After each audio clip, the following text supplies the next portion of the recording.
The spreadsheet had 47 discrepancies. Alara Mancini found the first one at 11:47 p.m. on a Tuesday, 3 days into what her supervisor at the FBI's Financial Crimes Unit had called a routine forensic audit of a shell corporation with possible ties to organized crime. She had been drinking cold coffee from a paper cup and eating a granola bar that tasted like compressed sawdust when the numbers stopped her cold. $2,347,819. It was hiding inside a column labeled Miscellaneous Operational Expenses for a holding company called Vontare Capital LLC, based in Delaware, with subsidiary offices registered in the Cayman Islands, Luxembourg, and, curiously, a small town outside Naples, Italy. The number itself wasn't large by the standards of financial crime. Alara had reconstructed the paper trails of men who laundered hundreds of millions through real estate and restaurant chains and art galleries. 2 million was barely a rounding error in the world she worked in. But the way it moved was wrong. It came in on the 14th of each month. Always the 14th, never the 13th, never the 15th, from an account registered to a company called Meridian Services Group, which did not appear to do anything at all. Meridian Services Group had no employees on record, no website, no physical address beyond a registered agent in Wilmington, Delaware, who answered to a post office box.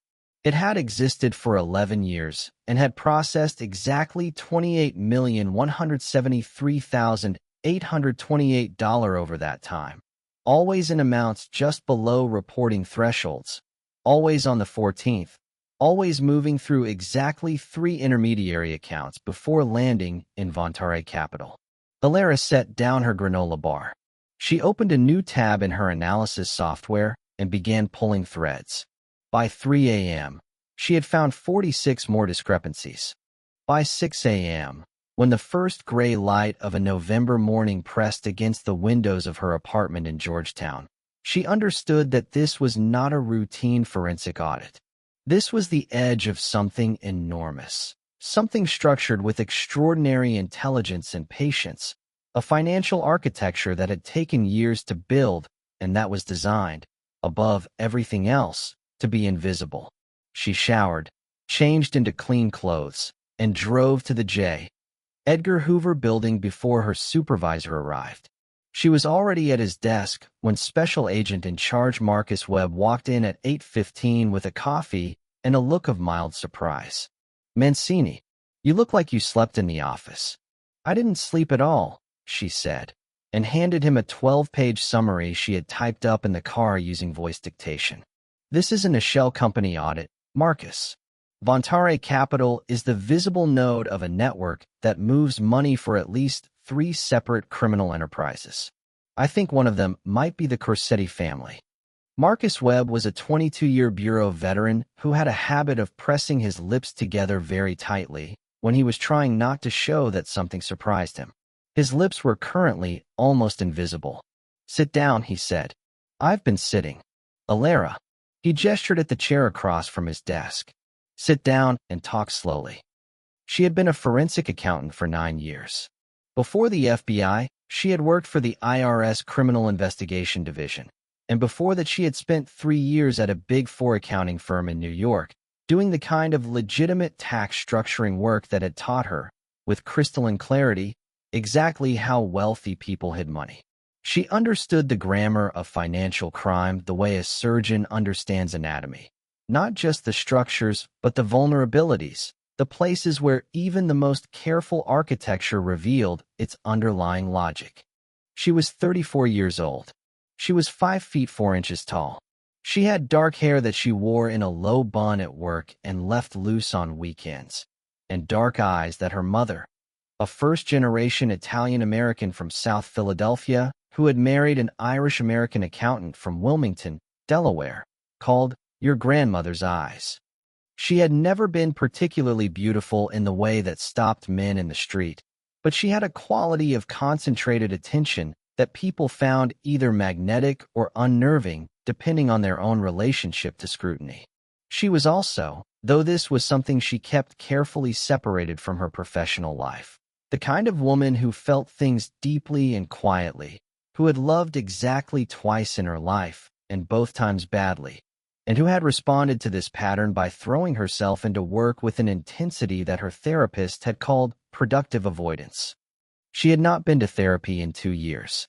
The work, she felt, was sufficient. The Corsetti family, Marcus said, when she had finished presenting her analysis. He had not interrupted once, which was unusual for him.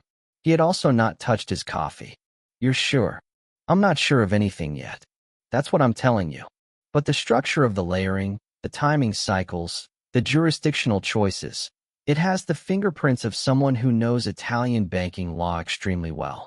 The Corsetti family has been moving money through Italian subsidiaries since the 1980s.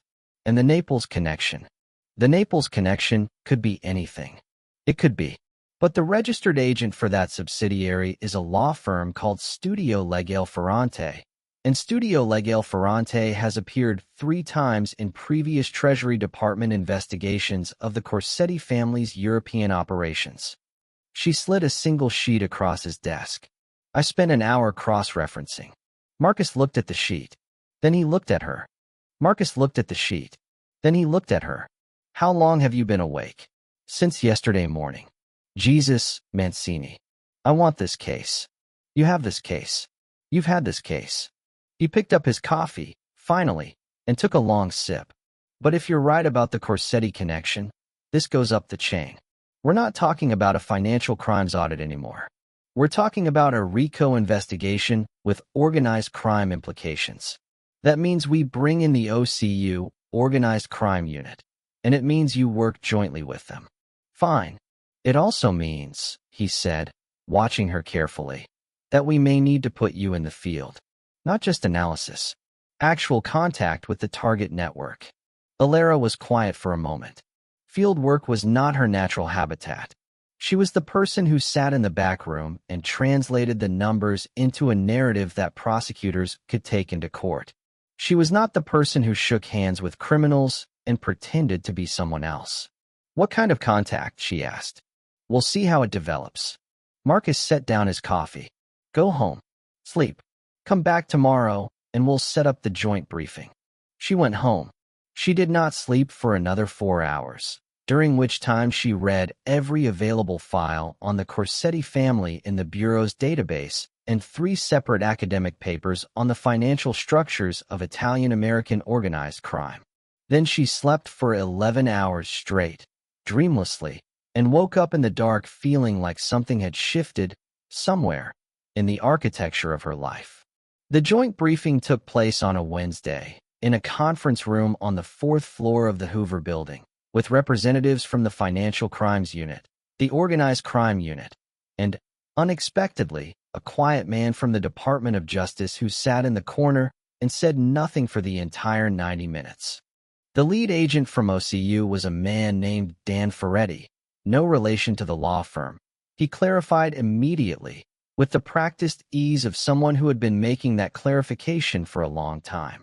He was broad-shouldered and gray-templed, and had the kind of permanent tiredness in his eyes that came from spending 2 decades looking at the worst things people did to each other. What we know about the Corsetti family, Ferretti said, clicking to the first slide of his presentation, could fill a book. What we can prove fills about 40 pages of indictment, most of it relating to a 2019 case that resulted in the conviction of 3 mid-level figures. He clicked again. The patriarch, Vincent Corsetti, died in 2018. His eldest son, Marco, is currently serving 12 years in federal prison for tax evasion. That leaves the youngest son, Luciano Corsetti, as the operating head of the family's business interests. He clicked to a photograph. Alara looked at it, and something in her chest did something she would spend a long time afterwards pretending had not happened. The man in the photograph was tall. She could tell even from the image, which appeared to have been taken with a long lens from across the street. He was walking with 2 other men, and the photograph had caught him in mid-turn, his face in 3/4 profile, with the particular quality of movement that suggested he was accustomed to being watched and had long ago decided he didn't care. He was wearing a dark overcoat. He was, objectively, extraordinarily good-looking, not in the soft, symmetrical way of magazine covers, but in the harder, more demanding way of a face that had been forged rather than arranged. Dark hair, worn slightly long. A jaw like architecture. Eyes that, even in a surveillance photograph taken from 200 feet away, communicated something she could only describe as contained danger. She looked away from the photograph immediately and wrote the name in her notebook. Luciano Corsetti. How old is he? She heard herself ask. 38, Ferretti said. Educated at Bocconi University in Milan, which is where he distinguished himself in finance and economics. Graduate work at the London School of Economics. He's not the family soldier. He's the family brain, which is why he's never been indicted. In 15 years of running the financial side of Corsetti operations, he has left nothing that would stand up in court. Until now, possibly, Marcus said, glancing at Alara. Until now, possibly, Ferretti agreed. He clicked past the photograph, Alara was grateful, and moved to a network diagram that traced the relationships between 17 different corporate entities. Luciano operates publicly as the CEO of a legitimate investment management firm called Corsetti Meridian Partners. CMP manages approximately $4.2 billion in assets under management across private equity, real estate, and venture capital. It is, by all appearances, a legitimate and highly successful operation. Corsetti Meridian Partners, Alara said slowly. She looked at her notes. Meridian. The company moving funds into Vontare Capital is called Meridian Services Group. Ferretti looked at her. We noticed that too. It's a connection he's letting people see, she said. He's using the same naming convention. Why would he do that unless he's confident enough in the layering that he thinks it doesn't matter, Ferretti finished. Which, until your analysis, was correct. Every previous investigation of CMP has cleared it. The room was quiet for a moment. So how do we get to him? Marcus asked. The quiet man from the Department of Justice shifted in his corner chair. Everyone looked at him. CMP is currently recruiting for a new chief financial officer, the DOJ man said. His voice was mild and unhurried, the voice of someone who was used to saying significant things calmly. The previous CFO left abruptly 6 weeks ago. We believe he became aware of certain aspects of CMP's operations that alarmed him, and he resigned rather than risk exposure. The position has been posted publicly. It would be natural for us to insert an appropriate candidate. The silence stretched. You want me to go in as a CFO candidate, Alara said. We want you to consider it, Marcus said carefully. Your academic and professional credentials, with some modification, would make you an extremely credible applicant. You have the financial expertise to pass any technical scrutiny. And Corsetti Meridian Partners specializes in the same kind of complex financial structures you spend your professional life analyzing. You would be, genuinely, one of the most qualified candidates for the role. I have no field experience. You'll be supported. Full technical backup, communication monitoring, a cover identity that will hold up to thorough background checking. Marcus leaned forward. Alara, you found this. You are the only person in this room who can walk into that firm and understand, in real time, what she's looking at. She thought about the photograph, the three-quarter profile, the dark overcoat. What's the timeline? She asked. Her cover name was Elena Russo. The name had been her suggestion, close enough to her real name that she would answer to it naturally, sufficiently Italian-American to match her actual background and appearance. Her cover story was a version of her real professional history, modified in ways that her support team at the Bureau had spent 3 weeks verifying and backstopping. Elena Russo had worked for 7 years at a private equity fund in Boston, had spent 2 years consulting independently, and was relocating to New York for personal reasons unspecified.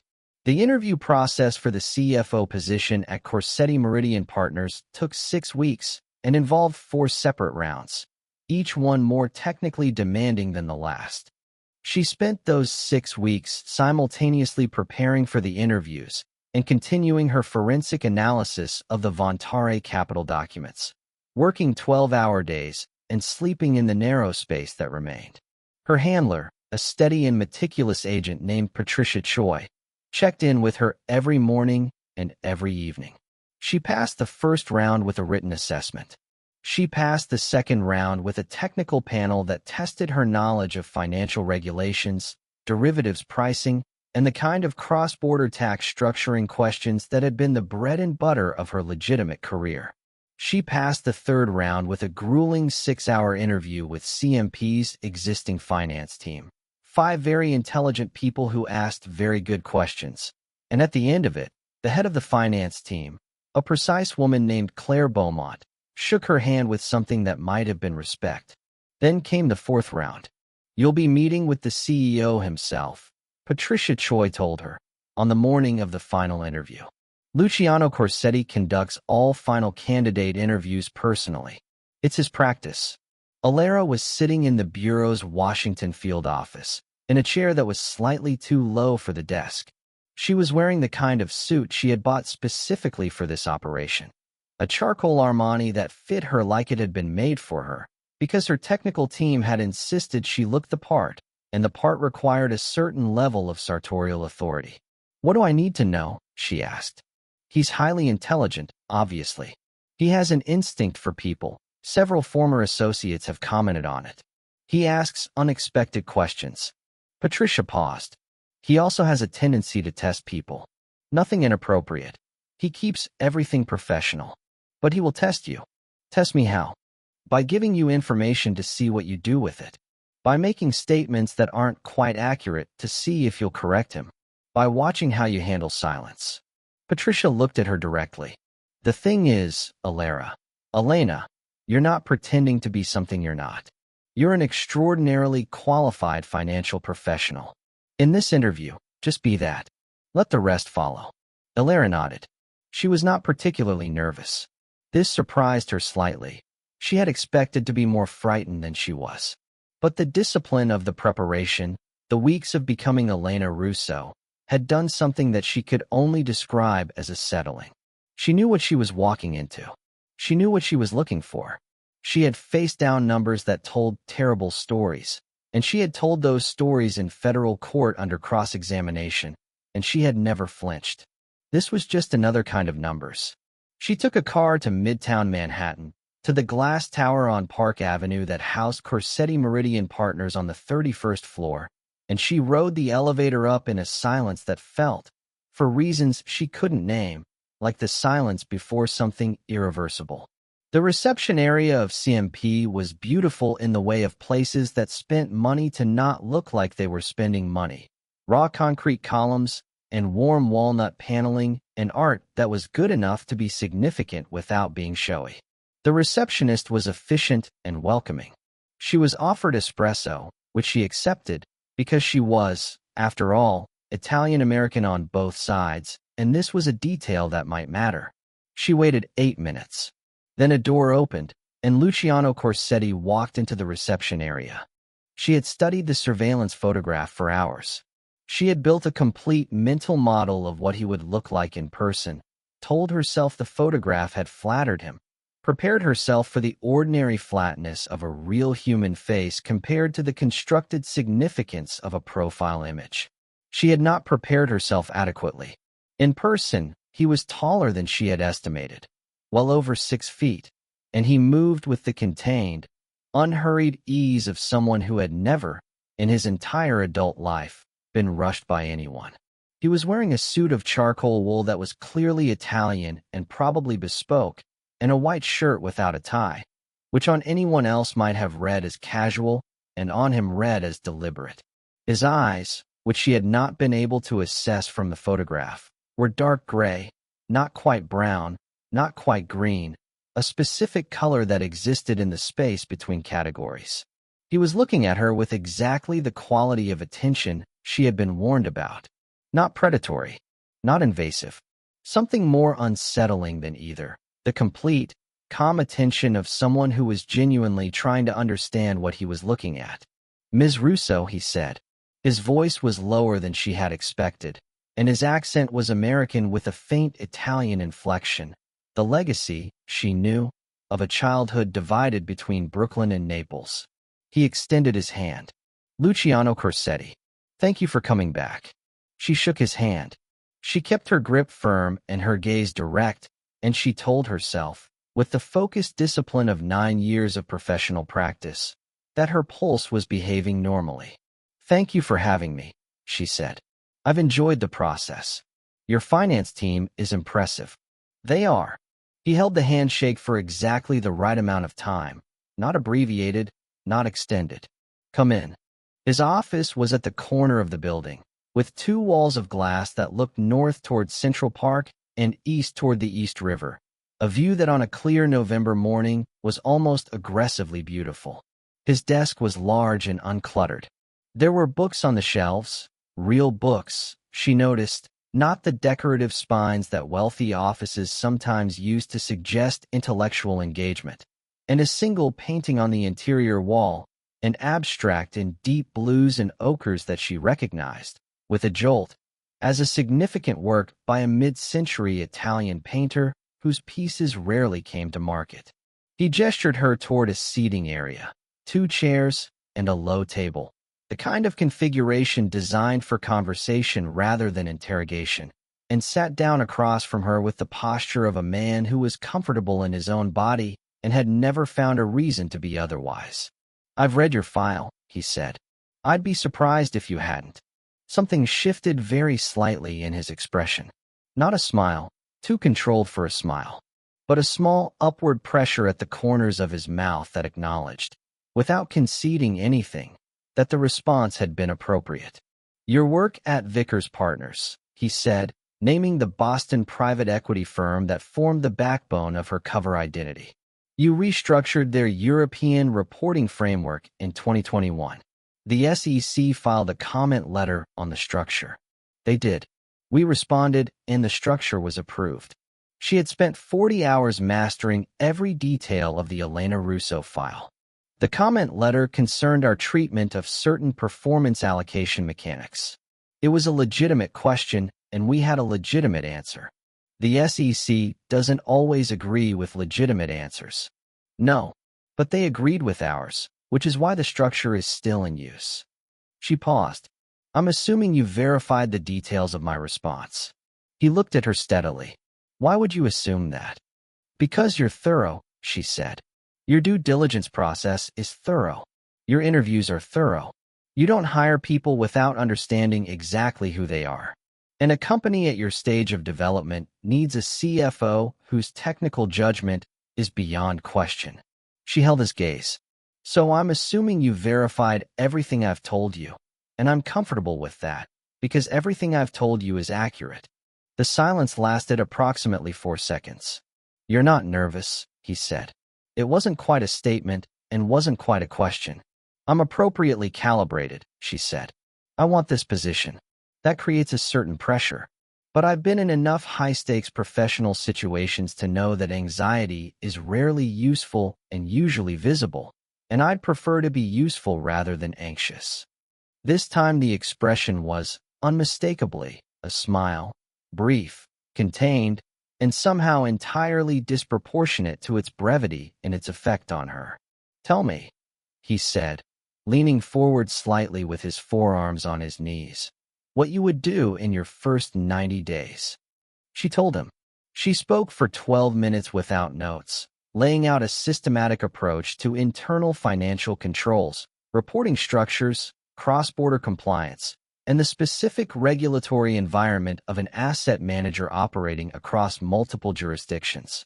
She was specific and she was accurate, and she knew, very good. He listened without interrupting. His gaze didn't move from her face. When she finished, there was another silence. Our previous CFO, he said, raised concerns about certain aspects of our European fund structures before he left. This was, she understood immediately, the test. An unverified piece of information, delivered neutrally, designed to see how she responded. What had the previous CFO actually said, and to whom, was something CMP should not have disclosed to a job candidate. Responding as though the disclosure was normal would signal either credulity or a lack of professional judgment. "I'm not sure that's something you should be sharing with me at this stage," she said. "If there are compliance concerns associated with the CFO role, that's material information for a candidate, and it should go through appropriate disclosure channels, not an interview conversation. And if you're testing whether I'll run with unverified information, I won't." For seconds of silence. "You're right," he said. "On both counts." He stood up. The interview, she understood, was over. He walked her to the door of his office and stopped with his hand on the doorframe, not blocking her path, just pausing, and looked at her with an expression she would spend a great deal of time afterwards trying to name. "We'll be in touch, Ms. Russo," he said. "I look forward to it." She walked through the beautiful reception area and into the elevator and descended 31 floors and stepped out into the cold air of Park Avenue and stood for a moment on the sidewalk while the city moved around her and allowed herself, for exactly 30 seconds, to feel the full weight of what had just happened. Then she put it away and took out her phone and called Patricia Choi. "How did it go?" Patricia asked. "He's exactly as intelligent as the file said," Alara said. "Probably more so." She started walking toward the subway. "And I think I'm going to get the job." She got the job. The offer came 10 days later. A call from Claire Beaumont, CMP's head of finance, professionally warm and carefully worded, with a compensation package that made Alara's actual FBI salary look like a rounding error. She accepted, with the composed professionalism of Elena Russo, and spent the following 2 weeks being processed into CMP's systems with the thoroughness of an organization that took its personnel security seriously. Her first day at Corsetti Meridian Partners was a Tuesday in December, cold and gray, with the particular quality of light that Midtown Manhattan has in winter when the cloud cover is low, a leached, pewter light that makes the buildings look like they've been cut from the sky with a very sharp knife. She arrived at 8 a.m. and was met by Claire Beaumont, who showed her to her office. Corner of the floor, not as grand as the CEO's corner 2 levels up, but still impressive, with a view of the East River, and spent the first 3 hours walking her through onboarding documents, IT setup, and introductions to the team she would be overseeing.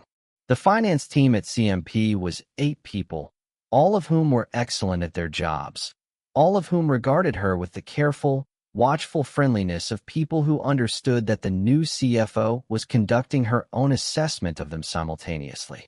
She saw Luciano Corsetti for the first time that day at 11 a.m., when he appeared in the doorway of her office for approximately 90 seconds, said, "Welcome, Ms. Russo.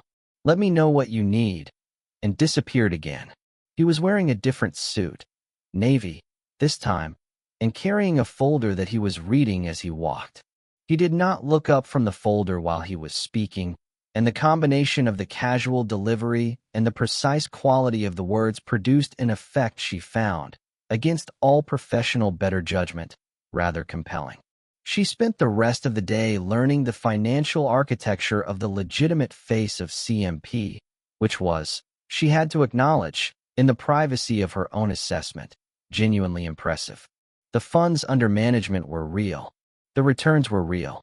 The investor base, which included pension funds, endowments, and several prominent family offices, had real capital at risk, and the capital was being managed, by all visible evidence, with considerable competence. This was the complexity she had anticipated, and that made the investigation so difficult.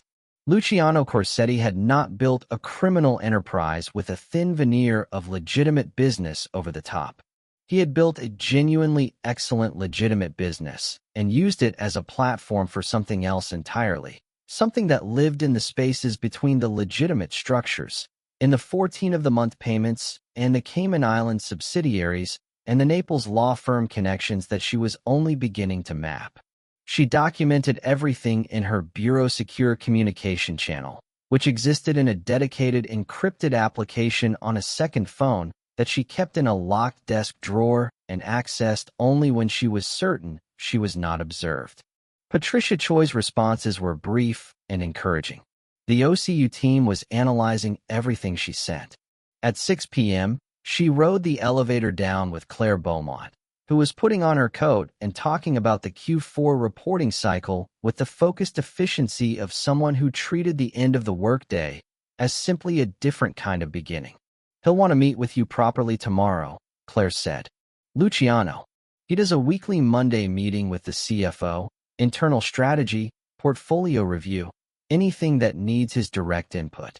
But since you're starting on a Tuesday, he'll probably move it to Wednesday this week." "That works for me." Claire paused, seeming to choose her words. "He runs a specific kind of meeting. Very direct. He doesn't like information packaged. He prefers to get the raw data and draw his own conclusions. Don't summarize things for him unless he asks you to. Just give him the numbers." "I understand," Alara said. And she did. In her own way, she was exactly the same. The Wednesday meeting was at 9 a.m. in his office. She had prepared extensively, not because she was nervous, exactly, but because preparation was how she controlled environments, and this particular environment was more complex than any she had previously occupied. She had spent the previous evening constructing a dual mental framework: the legitimate CFO concerns she would present to him, and the forensic intelligence she was simultaneously gathering, and the wall that had to exist between those two things, maintained with perfect discipline at all times. He was at his desk when she arrived, standing behind it rather than sitting, looking at something on his screen with the focused quality of attention she was beginning to recognize as his default mode of engagement with the world. He straightened when she came in. "Ms. Russo, coffee, please." He had an espresso machine on the credenza behind his desk, a serious piece of Italian equipment, matte black and thoroughly professional, and he made 2 cups with the practiced ease of someone who had been doing this for a long time. He handed her one without asking how she took it, which meant, she concluded, that he had noted she'd taken it black at the interview. She noted that he had noted. They sat in the conversation area again. He had a single sheet of paper in front of him, a summary of something, though she couldn't see what. "Your first impressions of the portfolio structure," he said. "Not a question, an invitation. The European fund architecture is elegant," she said. "Whoever designed the Luxembourg structure in particular did very good work. I want to spend more time with the offshore reporting before I have a view on the whole thing. But my initial read is that the legitimate operations are better organized than most firms at this AUM level." She paused, which raises a question. He looked at her. "Your previous CFO left abruptly," she said. "You mentioned concerns in the interview. I've now been inside the structure for 2 days, and from what I can see, the legitimate operations are clean, which suggests that whatever concerned him was not in the visible structure." Another 4-second silence. She was becoming familiar with his silences. They were not empty. They were the external manifestation of active thought. "You're direct," he said. "You were told I was direct. I was told you were thorough. I'm observing the directness myself. Is it a problem?" "No." He set down his coffee cup. "My previous CFO had concerns that were, in my view, based on a misunderstanding of certain operational arrangements. He didn't raise them with me. He simply left. Which was, I'll admit, frustrating." He looked at her steadily. "I prefer people who raise concerns directly rather than running from them." She held his gaze.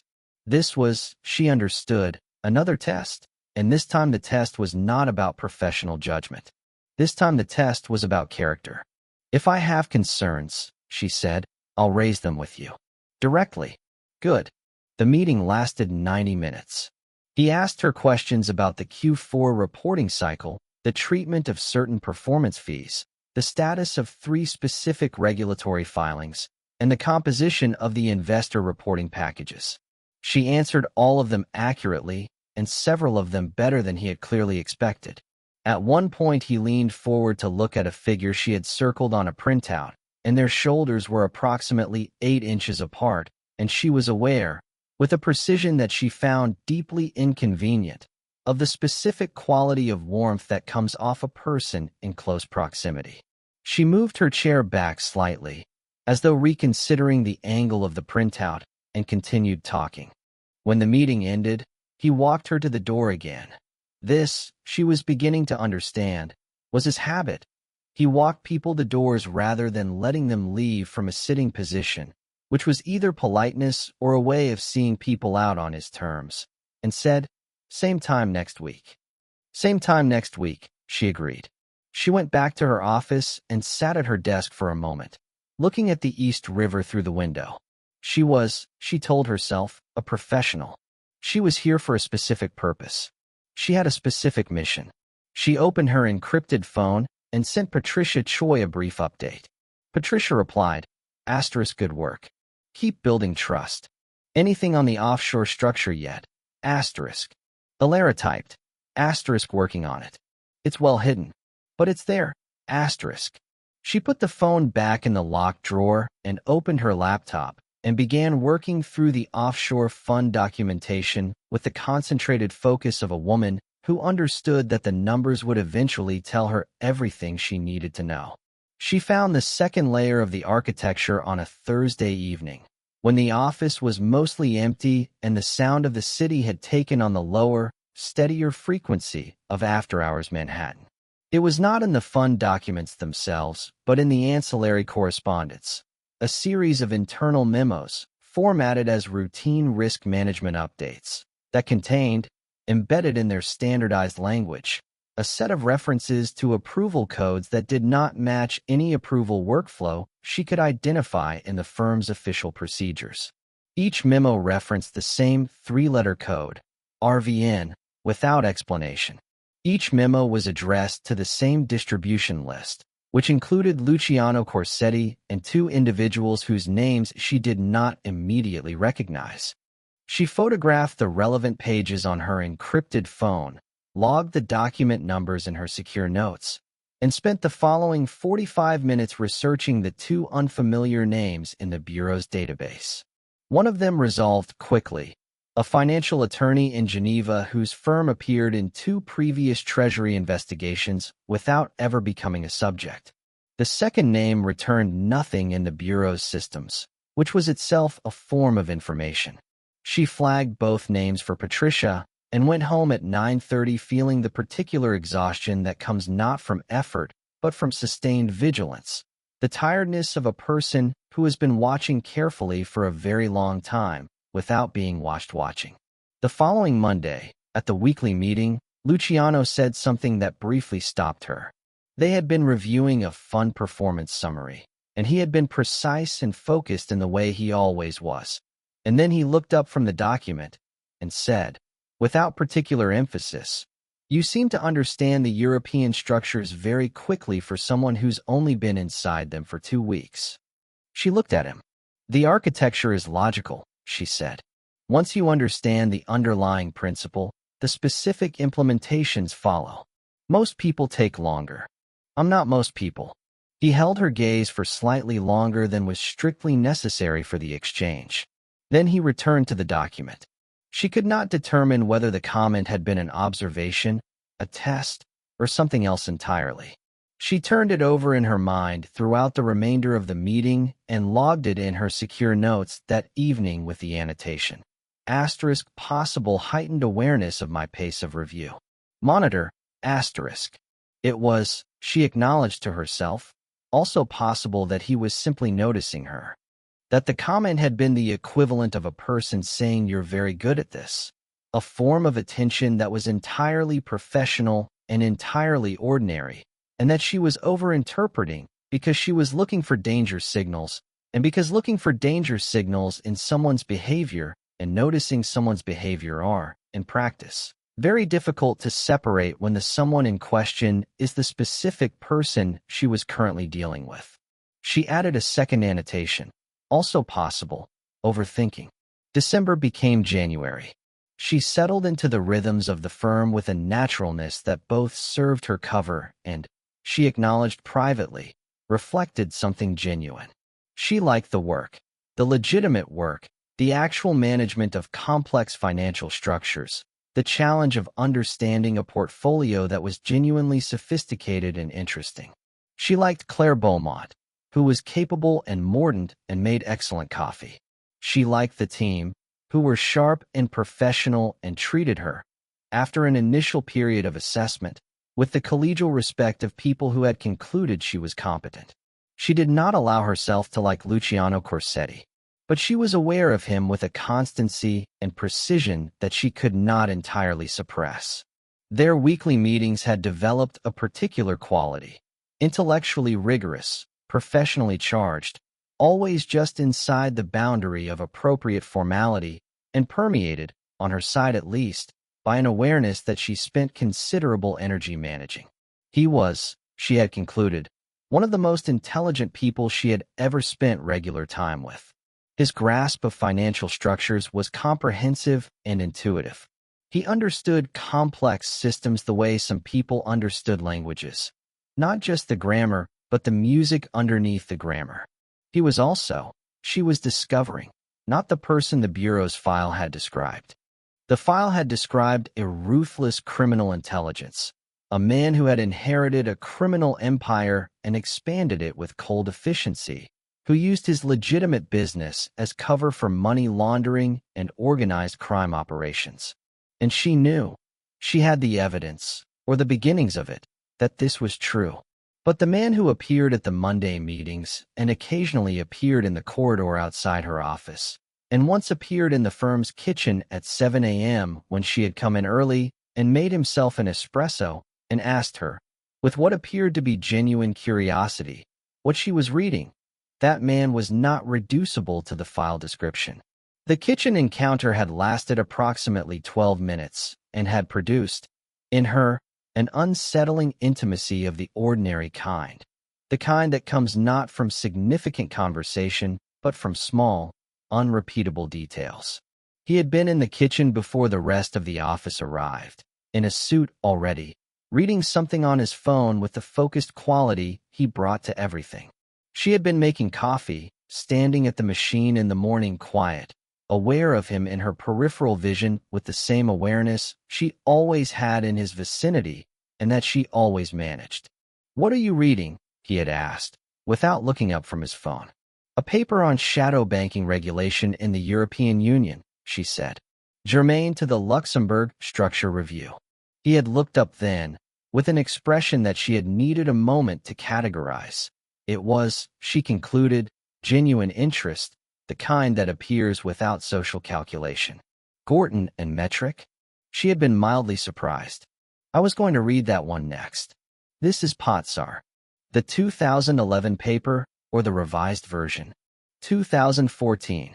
He had nodded, as though this confirmed something, and had gone back to his phone, and then after a moment had said, without particular emphasis, "His framework for understanding dealer bank intermediation changed how I thought about a particular set of risk exposures in the portfolio. There's an implication in the third section that most people miss." She had looked at him. He was still reading his phone. "Which implication?" she asked. He told her. He was right. It was something she had marked herself on a previous reading, a structural insight that sat quietly in the middle of an analytical argument and that required a certain kind of reading to catch. They had stood in the kitchen and discussed a 2014 academic paper on shadow banking for 9 minutes, while the rest of the office arrived in ones and twos around them. And she had thought, this is how it happens, not in moments of drama or significance, but in the kitchen at 7 in the morning over a paper they had both read and found interesting. And the particular quality of talking with someone who has read the same things carefully and thought about them seriously and has things to say. She finished her coffee and went back to her office and spent 4 minutes sitting at her desk before she opened her laptop. She acknowledged to herself, in a moderate amount of trouble. He was, among other things, quietly generous in ways she hadn't expected. She had watched him, over the course of the month, in his interactions with the team, the way he remembered things about people and referenced them naturally, not performatively. The way he had handled a junior analyst's significant error not with punishment, but with a 30-minute conversation that she overheard through her open door, which was thorough and demanding, but not unkind. The way he brought back, from a trip to the firm's Rome office in January, 3 bags of coffee from a specific Roman roaster that several of the Italian heritage staff had mentioned once, in passing, months before. She documented all of this in her personal notes, not in the bureau channel, because this was not intelligence. This was the complication she had been specifically warned not to develop. These operations always involve emotional complexity. Her supervisor had told her in the briefing before she went in. The subjects of investigations are human beings, and extended contact creates familiarity, and familiarity can create sympathy. It's one of the risks of deep cover work. You have to be aware of it and manage it. She was aware of it. She was managing it. She was not managing it perfectly. The evidence she was gathering was more than the Bureau had hoped. In January alone, she documented 3 separate fund flows that didn't appear in the legitimate books, amounts that moved through a Luxembourg subsidiary to an account in Malta, which she traced through 2 intermediaries to a Cayman company that was almost certainly the operating vehicle for what Ferretti's OCU team had identified as a drug distribution network operating out of the Bronx. The amounts were not enormous, nothing that would trigger automatic regulatory reporting. They were hidden in legitimate transaction flows with extraordinary care. But she was beginning to understand the architecture well enough to see them, and the picture they formed was damning. She sent the documentation to Patricia Choi, who sent it to Ferretti, who sent a terse and encouraging response that suggested the DOJ man in the corner of the room was becoming increasingly interested. She was also, simultaneously, becoming increasingly uncomfortable, because she was building a case that would, if it succeeded, result in the federal indictment of a man she had dinner with on a Thursday evening in January, when CMP's investor relations team hosted a client event and the seating arrangement placed her next to Luciano Corsetti for 2 hours. The dinner was at a restaurant in the West Village, the kind of place that existed in New York in a specific register of expensive and unshowy, where the food was serious and the room was quiet, and the tables were far enough apart that conversation was private. The client event occupied a private dining room at the back, and she was placed next to him at the head of the table, a seating arrangement that she later concluded was either Claire Beaumont's work or his own. For the first half of the dinner, they did what the occasion required: client conversations, portfolio discussions, the careful social performance of investment management relationships. He was excellent at this, warm without being sycophantic, informative without being overbearing, attentive to the clients in a way that was clearly genuine rather than merely strategic. Then the dessert course arrived. The clients turned to other conversations, and they were, briefly, in a pocket of relative privacy. "Your family is Italian," he said. It was not quite a question. "My mother's family. South Philadelphia. Her parents were from Campania. And your father?" "Irish-American. Delaware." She paused. He was an accountant. Something in his expression shifted, amused, she thought, and something else she couldn't quite identify. "So accountancy is hereditary." He would say it's a calling. "And you?" "I think it's a language," she said. "Probably the most honest language there is. Numbers don't have the social incentives that people do. They don't try to make themselves look good. They just are what they are, and if you learn to read them well enough, they tell you the truth." He was quiet for a moment. In the candlelight, his face had a different quality than it had in the office, something slightly less controlled, or perhaps simply differently lit. "My father used to say something similar," he said. "He said that money is like water. It doesn't have a direction of its own. It finds whatever channels are available. The nature of the water isn't revealed by the water itself. It's revealed by the channels it moves through." She thought about the channels she had been mapping for the past month. The Cayman structures, the Malta accounts, the money flowing from Vontare Capital through Meridian Services Group, always on the 14th. "That's a philosophical view of finance," she said carefully. "All views of finance are philosophical, eventually." He looked at her directly. "What did you think of the European fund structure?" Honestly, she met his gaze. He was testing her again, but this time the test was different. Less about professional judgment, more about something she couldn't quite name. I think it's extraordinary, she said. The complexity of the structure, the way the layers interact. It's the work of someone who understands both the legal framework and the practical mechanics in exceptional depth. She paused. I also think that complexity at that scale creates a specific kind of risk. When a structure is so intricate that only a handful of people can fully understand it, you lose the distributed oversight that normally catches errors. His expression was unreadable. Errors, he said. Or intentional irregularities, she said, which look similar from the outside, in the absence of adequate transparency. The silence lasted, this time, for 6 full seconds. I'll bear that in mind, he said. The dinner ended. He was courteous and professionally appropriate throughout the process of ending the evening. The client goodbyes, the coat retrieval, the street outside the restaurant where cabs were called and hands were shaken. He walked with her to the corner where she had told her bureau driver to wait. "Good evening, Ms. Russo," he said. "Good evening, Mr. Corsetti." He turned and walked south, and she stood on the corner and watched him go for 3 seconds before getting into the car. She did not say anything to Patricia Choi about the dinner. She entered a professional summary of the client event in her bureau log and left it at that. She lay awake for 2 hours that night, listening to the city, thinking about the conversation. February brought a complication. It arrived in the form of a name that appeared in a financial document she was reviewing on a Tuesday afternoon, Donato Scalise. She knew the name. It appeared in the Bureau's organized crime database in connection with at least 4 investigations of the Corsetti family's operations, always at the periphery. A fixer, an arranger, the kind of person who existed in the space between the clean, legitimate world and the dirty, operational world and moved between them with practiced ease. He had never been convicted of anything. He had been questioned 3 times, and had each time produced attorneys so expensive and articulate that the questions produced no useful results.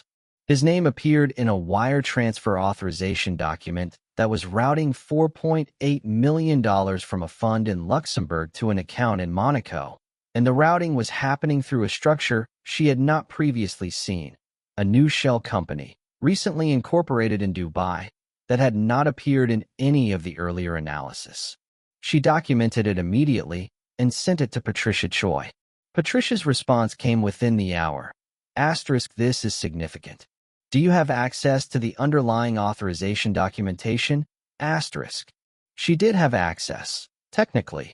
As CFO, she had access to all financial documentation, but pulling those documents would create a trail in the firm's document management system, and a trail could be noticed. She spent the rest of the afternoon thinking about how to do it without creating a detectable footprint. At 5:30 p.m., Luciano appeared in her doorway. This was not unusual. He sometimes stopped by in the late afternoon, usually with a specific question that could have been an email, but that he chose to ask in person. She had developed a theory about this habit. He was a person who gathered information through direct observation, who used the excuse of a specific question to read the room, to assess mood and status and unspoken dynamics in a way that no digital communication could provide. Today he had no specific question. He stood in the doorway with his jacket off and his sleeves rolled to the elbows, a concession to the afternoon. She had noticed he made this adjustment around 4 p.m. and looked at her with the expression she was beginning to identify as his thinking face. "You're here late," he said. "I'm always here late. You're always here later than anyone else." He leaned against the doorframe. "Do you have dinner plans?" The question landed with a quality she was not prepared for. Not the question itself. They had eaten at the same table before, at a firm event. This was different, and they both knew it was different. "I don't," she said, with the practiced calm of Elena Russo, who was a competent professional and not an FBI agent whose pulse had just done something inconvenient. "There's a place I want to show you," he said. "It's easier to talk outside the office." She was aware, with perfect clarity, of the professional and personal and operational dimensions of what was being offered. She was aware that accepting was complicated. She was aware that declining was also complicated, that building the trust necessary to access the Scalise documentation required exactly the kind of relationship he was proposing. She was aware that both of these things were true simultaneously, and that the fact of their simultaneous truth was the thing she had been managing, imperfectly, for 6 weeks. "Give me 10 minutes," she said. The place he wanted to show her was a small restaurant in the East 40s.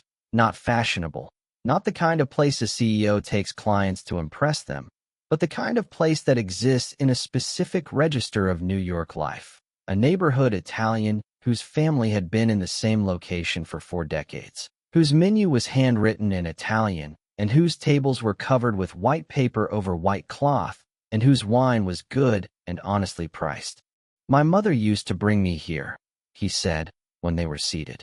He had not said this as a piece of sentiment, just as information, context. "How often are you in New York?" she asked. "More than I'd like. I prefer Rome." He looked at the menu, though she suspected he had it memorized. "But the firm is here, and certain relationships require presence." "What kind of relationships?" He looked up from the menu. "The kind that require you to be in the room." She understood this to mean something more than business relationships, but she did not press it. The evening was different from the investor dinner. Without the professional context, without the client performance, something in both of them had adjusted slightly, not dropping, exactly, but becoming less precisely managed. He talked about Rome with a warmth that was genuine and that produced, in her, an involuntary pang of recognition. She had grown up hearing her mother's family talk about the south of Italy with exactly that quality of feeling, the particular Italian relationship with place that is less nostalgia than an ongoing conversation. She talked about Philadelphia with a carefulness that she was aware of but could not entirely suppress. Elena Russo was supposed to be from Boston, not Philadelphia, but her mother's family was genuinely from South Philadelphia, and some of the details she had been carrying around for 34 years were not easy to redirect. "You seem like a person who's carrying something," he said, at some point in the middle of the second glass of wine. The sentence landed with the accuracy of someone who had been watching very carefully. "What kind of something?" she said. "I'm not sure. Something that requires a certain amount of energy to manage." He looked at her steadily. "I'm not asking what it is. I'm just noting that I see it." She held his gaze and felt, with a precision that was almost physical, the weight of the thing she was carrying. The 47 discrepancies. The Scalise document. The encrypted phone in the locked drawer. The case number and the bureau contact and the DOJ man in the corner of the room. "Everyone carries something," she said. "True." He picked up his wine glass. "What I'm noticing is that you carry yours very well. Better than most people. Is that a compliment?" "It's an observation." He paused. "The compliment is that I find it interesting." She looked at her wine glass. "I should tell you," she said. "That I don't." She stopped. "You don't what?" "I don't usually." She stopped again. What she was trying to say was something she could not say, because what she was trying to say was, "I don't usually sit in Italian restaurants with the subjects of FBI investigations and feel this way about the quality of the light and the particular timbre of someone's voice. I don't usually discuss my personal life professionally," she said instead, "or my professional life personally." "We're currently in an ambiguous middle territory," he said. "I'm aware. So am I." The dinner ended at 10 o'clock, with no resolution of the ambiguity, but with a quality of mutual understanding that was, she recognized, its own kind of resolution. He put her in a cab with the courtesy that was, she had decided, simply part of how he moved through the world, not performed, just genuine, and she rode back to her apartment in a state she could not quite name. She sat in her apartment for a long time before she opened the encrypted phone. The apartment was a sublet. She had taken it furnished, quickly, as Elena Russo relocating from Boston, and it still didn't feel like a place she lived so much as a place she was deployed. The bookshelves held the books she had chosen to bring, arranged with a tidiness that reflected the operative's instinct for controlled environments rather than the person's genuine relationship with books. The kitchen was well equipped and used. The bedroom had a view of a courtyard that received exactly 40 minutes of direct sunlight in the early morning. She sat at the kitchen table and thought about what had just happened and tried to separate the threads of it into their constituent parts: professional, personal, operational, with the analytical precision she brought to financial structures and that she was finding, tonight, somewhat less reliable than usual. The professional thread. She had maintained cover through a dinner that had moved into personal territory. She had not disclosed anything. She had gathered no direct intelligence, but the relationship was deepening in ways that were operationally useful. The dinner, professionally assessed, was a success. The personal thread. She had spent 2 hours in an Italian restaurant in the East 40s with a man who looked at her as though she were a question worth answering. And he had said, "I find it interesting," in a voice that produced a quality of sensation she had not experienced in a sufficiently long time that she had apparently lost her defenses against it. The operational thread. She was building a case that would result in the arrest and prosecution of the man who had just put her in a cab. Every conversation she had with him, every dinner, every exchange in the weekly meeting, was documented in her bureau log and transmitted to a team that was using it to construct an indictment. She was, in the most precise sense, betraying his trust in service of her actual mission, and his trust was something she had spent the past 6 weeks working to earn, and she had earned it, and now she was using it.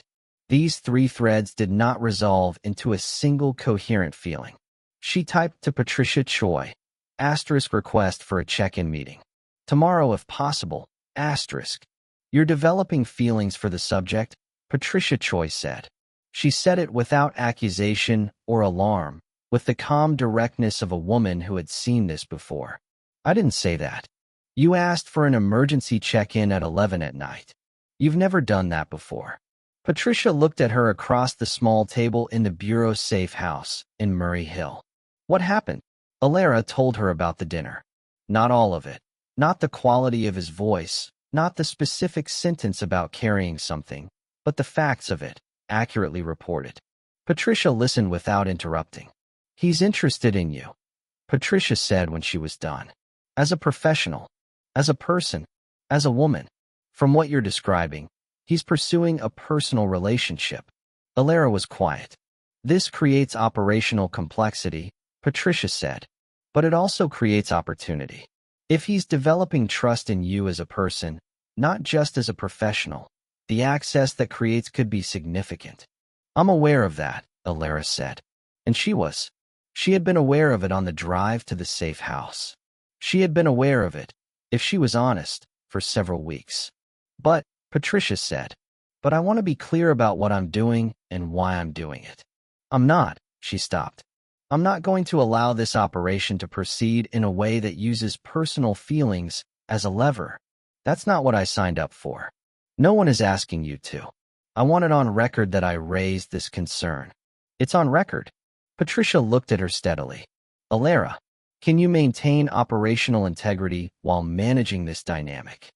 She thought about the dinner, the wine, the specific sentence about carrying something. Yes, she said. Are you sure?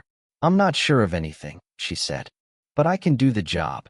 The Scalise documentation was her primary objective for the next 3 weeks.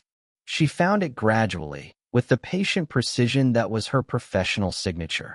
Not pulling documents in a way that would create a traceable footprint, but observing the system, understanding the document flow, identifying the natural moments when she could access the files she needed without triggering any alert. She was, after all, the CFO. She had legitimate reason to review most of what she needed. The art was in making the surveillance look like routine due diligence. By the end of February, she had enough to identify the Dubai structure as a new laundering vehicle, the most sophisticated one she had yet documented, designed with such care for anti-detection that she estimated only 2 people at CMP could have constructed it.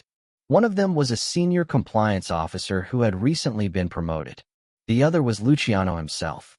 She sent the documentation to Patricia, who sent it to Ferretti, who sent it to the DOJ. The DOJ man came out of his corner, and sent a message that reached her through the bureau chain, couched in the careful language of federal procedure that essentially said, "This is enough to begin drafting the warrant." She sat with this information for a long time. A warrant meant the end of the operation. It meant indictment. It meant Luciano Corsetti arrested, charged, prosecuted. She had known this was the goal from the beginning. She had known it with every piece of documentation she had gathered and transmitted. She had known it on the night of the investor dinner, and on the night of the East 40s restaurant, and on the Tuesday afternoon 3 weeks ago when he had appeared in her doorway and asked if she had dinner plans in the casual, direct way of someone who had made a decision. Knowing it and feeling the weight of it, she was discovering were not the same thing. She requested a second check-in with Patricia, not for operational reasons, but because she needed to say the thing out loud to someone who could hear it without institutional consequence. They met in the same Murray Hill safe house. Patricia had 2 coffees and the composed patience she always brought to these conversations. "The warrant timeline," Alara said. "How long?" 6 to 8 weeks, depending on how the DOJ proceeds. They want to add the Scalise material to the filing, and that requires one more round of verification. Patricia looked at her. "You have time. Time to do what? To prepare. To complete whatever documentation you still want to gather. To plan the exit." Alara wrapped both hands around her coffee cup. "What does the exit look like?" "Standard protocol. We pull you when the warrant is filed or when there's a credible risk to your cover. You stop coming to work. Elena Russo ceases to exist. We debrief you and transition you back to your regular assignment. And he'll be served at his residence, at a time and manner coordinated by the arresting team. You won't be there." She nodded. She had understood all of this from the beginning. The mechanics of it were not news. What was news was that the mechanics were now becoming a timeline, and the timeline was now becoming a reality, and the reality had a weight she had not fully anticipated. "Patricia," she said, "I need you to know that I haven't compromised the operation. The evidence is accurate. My documentation is complete. Whatever has developed personally has not affected what I've done professionally."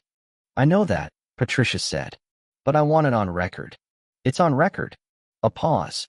"And Alara, for what it's worth, what you've done here is significant. The Scalise connection, the Dubai structure, the full architecture of how they've been moving money for 15 years. This will matter. Beyond this case, beyond this family. It will matter to people who were being harmed by the operations you've documented." Alara looked at her coffee. "I know," she said. "That's why I did it." "Is that still enough?" A long pause. "Yes," she said, with the particular quality of a person who is answering a question they have examined from every available angle and have arrived at an honest answer that costs them something. "Yes, it is." She went home that night and stood at the window of her apartment and looked at the lights of the city for a long time. Then she called her mother, which she did every Sunday and sometimes on random weeknights when she needed to hear a voice that knew her completely. Her mother talked about South Philadelphia and about her cousin Angela's new baby and about a television program she was watching, and Alara listened and made appropriate responses and felt, with a clarity that was both painful and clarifying, the full distance between who she was and who she was pretending to be. "You sound tired, sweetheart," her mother said. "I'm fine, Mom." "You always say you're fine." "I am fine." "Are you eating?" "I'm eating." "Are you?" A pause. Her mother had the Italian-American Catholic intuition for unspoken things. "Is there someone?" The question arrived with impeccable timing. "No," Alara said. "There's no one." Which was, she told herself, true. There was no one. There was a subject of investigation whose face she could reconstruct in perfect detail with her eyes closed, and whose particular quality of attention she had been unable to stop thinking about for 2 months, and who had looked at her in a restaurant in the East 40s as though she were a question he was genuinely interested in answering. But there was no one. March brought Donato Scalise himself. He appeared in the lobby of CMP's Park Avenue building on a Wednesday morning without an appointment, and the information reached Alara because Claire Beaumont, passing her office, mentioned it in the casual way of someone conveying interesting gossip. Donato Scalise is upstairs with Luciano, Claire said. Don't schedule anything for his midday slot. This kind of visit runs long. Who is Donato Scalise? Elena Russo asked, with the appropriate curiosity of someone who did not know. An old family associate, Claire said, with the careful neutrality of someone who understood that this was a question best answered elliptically. He and Luciano's father were close. He still has certain advisory relationships with the family. Family as in Luciano's family, Claire said. Not the firm. Alara nodded and thanked Claire and went back to her work, and as soon as Claire was gone she sent a message to Patricia Choi. Scalise is in the building. Meeting with Corsetti. Patricia's response. Do not engage. Do not attempt surveillance. Continue routine activities. She continued routine activities. She reviewed Q1 reporting packages. She attended a 30-minute call with the Luxembourg legal team. She reviewed a draft investor letter that needed revision. She was, externally, the CFO of a sophisticated asset management firm doing her job on a Wednesday morning. At 12:45 p.m., she passed Luciano's office on her way to the kitchen and saw, through the glass panel beside the door, Luciano and Scalise in conversation. She saw them for approximately 3 seconds before she was past the glass panel, and they were behind her. What she saw in those 3 seconds was this. Scalise was speaking with the intensity and closeness of someone delivering news that demanded a response. And Luciano was listening with a quality of stillness she had not previously seen on him.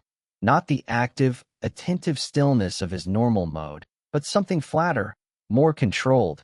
The stillness of someone receiving information that requires all available resources to process. She went to the kitchen. She made coffee. She walked back to her office with the coffee and sat down and spent 4 minutes looking at the East River before she opened her laptop. At 2 p.m., Luciano appeared in her doorway. Do you have 20 minutes? He said. She looked at him. Something was different in his face. The controlled quality was still there, but underneath it, or alongside it, there was something she had not seen before. A kind of pressure, as though something internal had shifted. Of course, she said.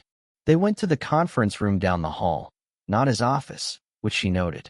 He closed the door and sat across from her at the conference table and looked at her for a moment before he spoke.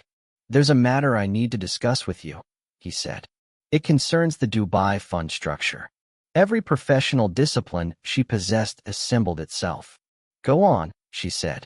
There's a possibility that certain transactions processed through the Dubai vehicle may be subject to regulatory scrutiny. I want to review the documentation with you. He paused. Specifically the Q4 transfers. She was looking at him with, she hoped, the expression of a CFO encountering an unexpected compliance concern. What she was actually looking at was a man who, she believed, had just been told something by Donato Scalise that had changed the temperature of the room. Can you be more specific about the nature of the scrutiny? She asked. Not yet. I need you to pull the Q4 transfer documentation and review it for anything that might create regulatory exposure. He met her gaze directly. And I need you to tell me, with complete honesty, whether you've seen anything in the fund structure that concerns you. The sentence landed with an almost physical weight. Tell me, with complete honesty. She looked at him across the conference table, and for a moment, a very brief moment, less than a second, the kind of moment that exists only in retrospect, she felt the full, terrible simplicity of the choice she was about to make or not make. There are aspects of the European and offshore structures that I've flagged internally for further review, she said. I mentioned the transparency concern in our last meeting. What specifically have you flagged?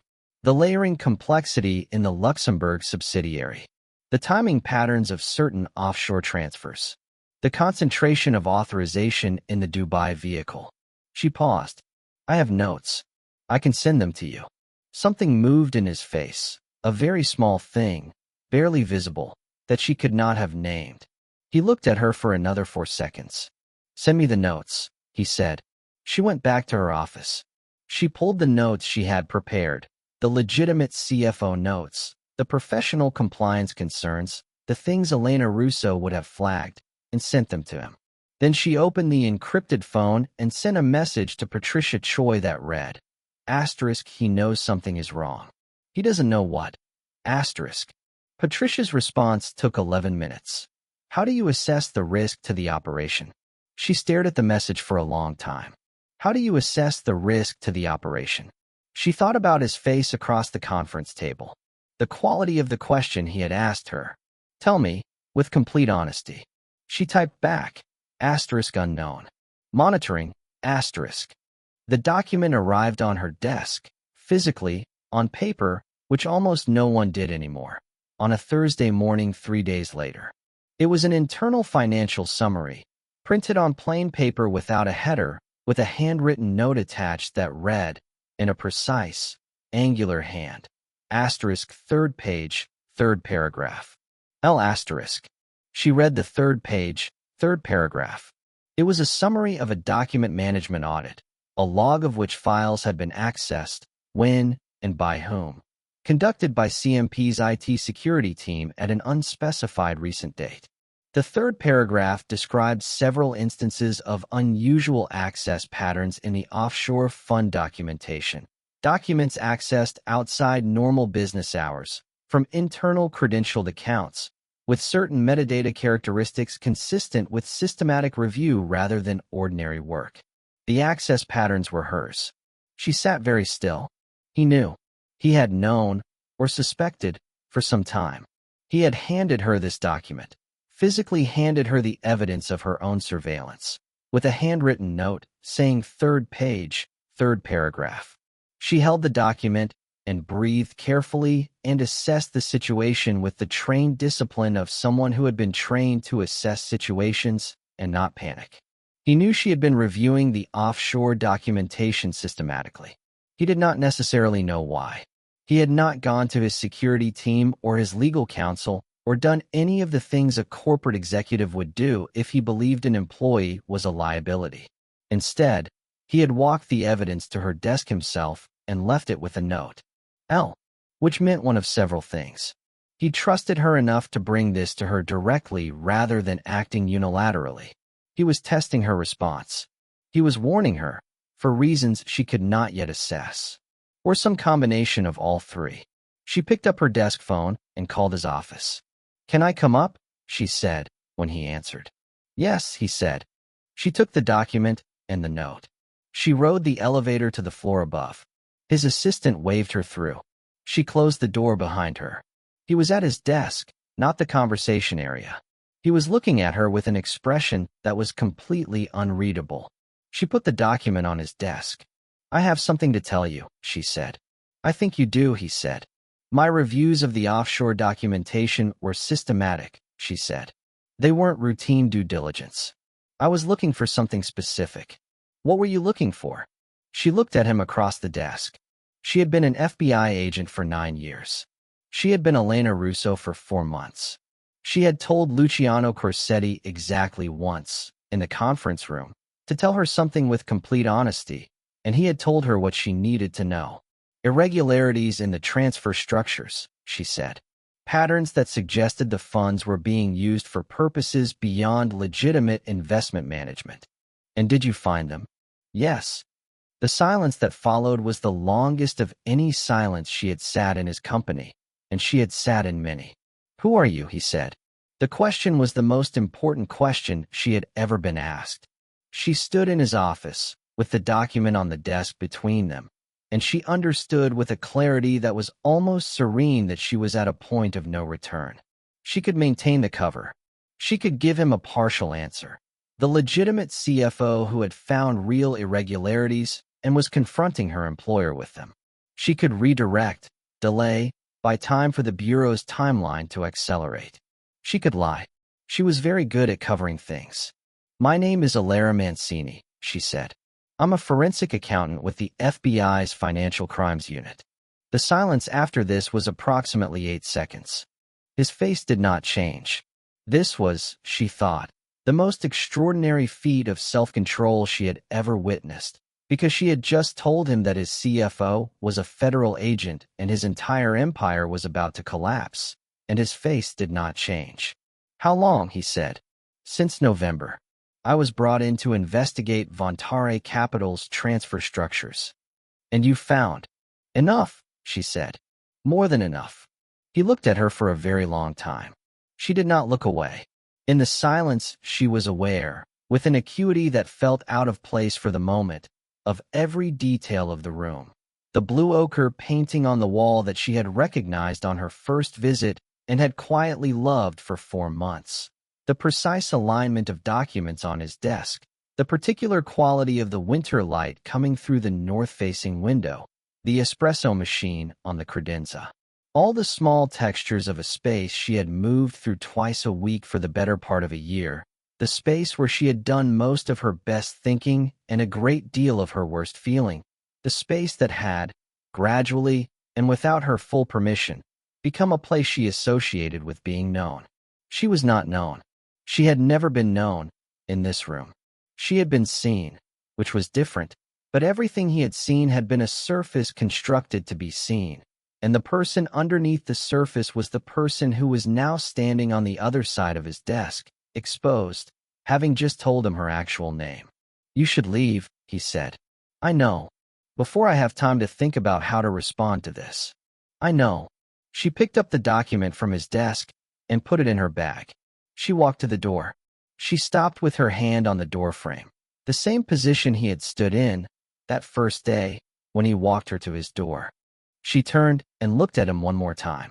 He was still at his desk, very still, and he was looking at her with an expression she had not seen on his face before, something beneath the control, something that was not quite any specific emotion, but was the precondition for several of them. "I'm sorry," she said. And she was. She was sorry in a way that was completely genuine and completely unprofessional, and that she did not try to qualify. Then she walked out of his office, through the reception area, into the elevator, and down 31 floors to the lobby of a building she would not enter again. She called Patricia Choi from the cab. "My cover is blown," she said. I told him. A silence of a completely different quality from Luciano Corsetti's silences, shorter, charged with institutional alarm. "You told him?" Patricia said. "He had the access logs. He knew I'd been reviewing the offshore documentation systematically. He confronted me with the evidence. I made a judgment call. Alara. The operation wasn't sustainable. He would have made me, or had me made, within days. I gave him the information and left." She was watching the city move past the cab window with a sensation of unreality that she recognized as the beginning of operational shock. "The documentation I've transmitted is sufficient. The warrant should proceed." "The warrant?" Patricia stopped. "Get to the safe house. Don't go to your apartment. We need to assess the exposure and figure out how to." "Patricia." She heard the flatness in her own voice. "The exposure is what it is. Just tell me the warrant timeline." The warrant timeline, as it turned out, was 2 weeks. She spent those 2 weeks in a hotel room in New Jersey that the Bureau had arranged, reviewing documentation, preparing for the deposition that the DOJ was already scheduling and managing, with imperfect success, the cognitive and emotional dimensions of what had happened. Marcus Webb flew up from Washington and sat with her for 3 hours in the hotel's conference room, going through the case documentation and telling her, with the careful professionalism of someone who was also managing his own feelings about the situation, that she had done extraordinary work. "The Dubai structure alone would have taken us another year to find through conventional surveillance," he said. "The Scalise connection, the Luxembourg layering.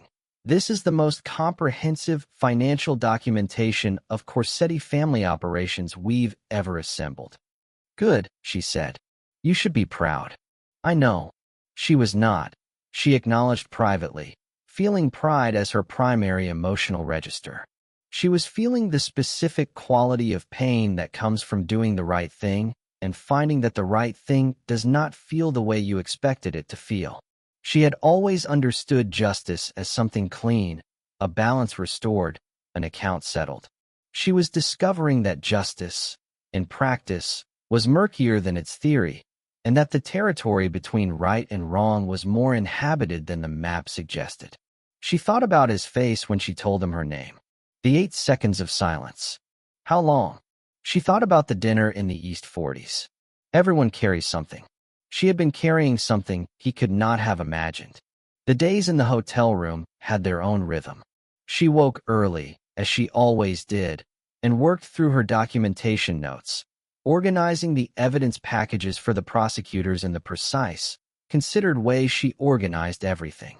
She ate from room service or drove to a diner 2 miles away where no one knew her and where the coffee was served in thick mugs and tasted like nothing in particular and was, for reasons she could not entirely explain, exactly what she wanted. She did not sleep well. This was not unusual for her in operational contexts. Her sleep had always thinned under sustained pressure, the way certain fabrics thin with repeated handling, still functional, but transparently so. She lay awake at 2 and 3 in the morning and let her mind go where it wanted to go, and then brought it back with the practiced discipline of a person who had learned that not all thoughts required to be followed to their conclusions. She went to confession on a Thursday at a Catholic church 3 blocks from the hotel. She had not been to confession in 11 years, and she sat in the dark of the booth for a long time before she spoke, and what she said, in the end, was not what she had expected to say. She did not confess to deception. That was what she had thought she would say. She confessed, instead, to not having been prepared for what was real, which the priest, an older man with a measured and unsentimental manner, received without visible judgment. What you're describing, he said through the screen, is not a sin. It's an education. She sat with that for the drive back to the hotel. 14 days after she walked out of the 31st floor of the Park Avenue building, federal agents arrested Luciano Corsetti at his apartment in Tribeca at 6 a.m. She was not there. She was in the hotel room in New Jersey, having been explicitly told to remain off-site during the arrest. She sat on the bed and looked at the wall and waited for Patricia Choi's confirmation call. The call came at 6:47 a.m. "It's done," Patricia said. "He's in custody. The operation is complete." "Thank you," Alara said. She put down the phone and sat for a long time in the early morning light of a New Jersey hotel room and thought about nothing in particular with the careful blankness of someone who has given everything they have and arrived at an empty place that is not sadness but that is adjacent to it. The indictment was 27 counts. Money laundering, racketeering, conspiracy to operate an illegal enterprise. The financial documentation she had gathered formed the backbone of the government's case, supplemented by material the OCU had assembled through more conventional surveillance methods and by several cooperating witnesses, including, it emerged, the previous CFO of Corsetti Meridian Partners, who had retained an attorney and agreed to testify in exchange for immunity. The indictment also named Donato Scalise, who was arrested in a separately coordinated operation in Miami, and 4 other individuals whose names she recognized from the documentary trail. She learned all of this from Marcus Webb and from the news coverage that followed the arrest, which was substantial because the Corsetti name was known, and because the scale of the financial architecture she had uncovered was the kind of story that engaged people who might not otherwise follow white-collar crime. She was not named publicly. Her cover identity, Elena Russo, was referenced as an undercover federal investigator, without further detail. The Bureau was careful about protecting her identity, both for her safety and for future operational use. She was on administrative leave, with full pay, pending the completion of the initial deposition phase of the prosecution.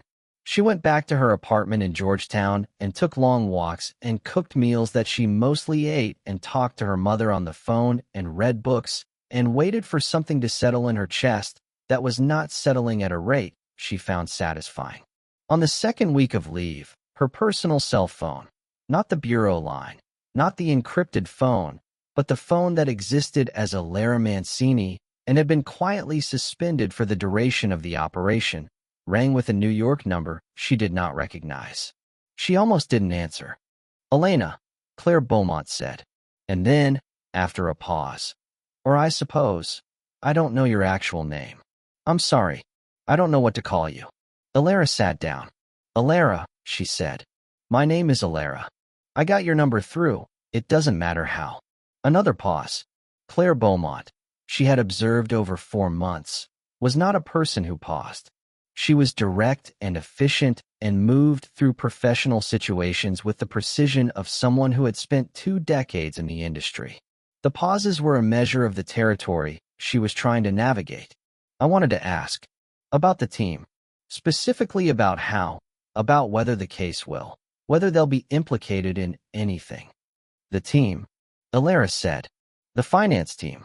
The 8 people who worked for you. A pause. For her. For Elena. I know you were gathering evidence. I need to know if any of them are in legal exposure. Alara sat with this for a moment. It was the question of someone who, in the middle of their own shock and disruption, was asking about other people. It was a characteristic Claire Beaumont question. None of the finance team had knowledge of the irregular fund operations, she said carefully. The evidence I gathered does not implicate any of them in wrongful conduct. They should retain their own legal counsel, which I'd recommend regardless. But my assessment is that they have no criminal exposure. A long exhale on the other end of the line. Thank you, Claire said. Then, was any of it, she stopped. Started again. The work you did. As Elena, the work was real. Yes, Alara said. The work was always real. I know that doesn't, a pause. I don't know why I'm saying this. I suppose I wanted you to know that the team respected you. Respects you. Whatever the situation. The work was real and people knew it. Alara sat in her apartment in Georgetown and looked at the wall. Thank you, Claire, she said. That means something. The call ended. She sat for a moment with the phone still in her hand, and then she set it down on the table and added it to the list of things she was carrying and went to make coffee. On the 3rd week of leave, she received a letter. It was handwritten, on plain paper without a header, delivered through the mail at her bureau address and forwarded to her through official channels. The handwriting was precise and angular, and she recognized it immediately. She sat down to read it. Ms. Mancini, I have had the opportunity, over the past several weeks, to review the situation with whatever clarity is available to a man who has been informed, in the span of a single conversation, that the person he trusted most professionally and found most interesting personally is a federal agent who has spent 4 months collecting evidence against him. Asterisk, I want to say first that I understand what you did. I do not mean that I forgive it or that I excuse it. I am still working through my own response to those questions, and I suspect I will be for some time. But I understand it. You believe in what you do. You believe that the law exists for reasons, and that those reasons matter. I have spent my entire adult life believing something similar and acting in a way that contradicted the belief, which is perhaps the most honest thing I have admitted to anyone. Asterisk. Asterisk, the thing I want to say, and the reason I am writing this letter rather than saying nothing, is that the quality of attention you gave to everything, to the work, to the firm, to the people around you, that was real. I know you were gathering evidence. I know every conversation was partially surveillance. But the way you were present in the room, the way you listened, the way you were honest with me in the moments when honesty was available to you, that was not performance. I have been around enough performed attention to know the difference. Asterisk. Asterisk, I found you interesting from the first interview. I found you more interesting than I had any professional reason to find a CFO candidate. And I think you knew this and used it carefully, and I think you felt something similar and refused to use it, which is a kind of integrity I respect even in the context in which I am currently encountering it. Asterisk. Asterisk, I don't know what happens next, legally or otherwise. My attorneys have various views about various things, and I am trying to let the process proceed while maintaining some internal coherence. Asterisk. Asterisk, what I know is this. The conversation we had in the conference room, and then in my office, when you put the document on my desk and told me your name, was the most honest conversation I have had in a very long time. With anyone, asterisk. Asterisk, I am angry. I am also something else, which I am having difficulty naming, which is the first time in a long time I have encountered something I could not name. Asterisk. Luciano. She read the letter 3 times. Then she put it down on the table and looked at it for a long time, and felt the specific, irresolvable quality of something she could not fix. She did not write back. She did not know how to write back. She did not know what she was entitled to feel or to say or to do in a situation that had no map, no precedent, no correct answer.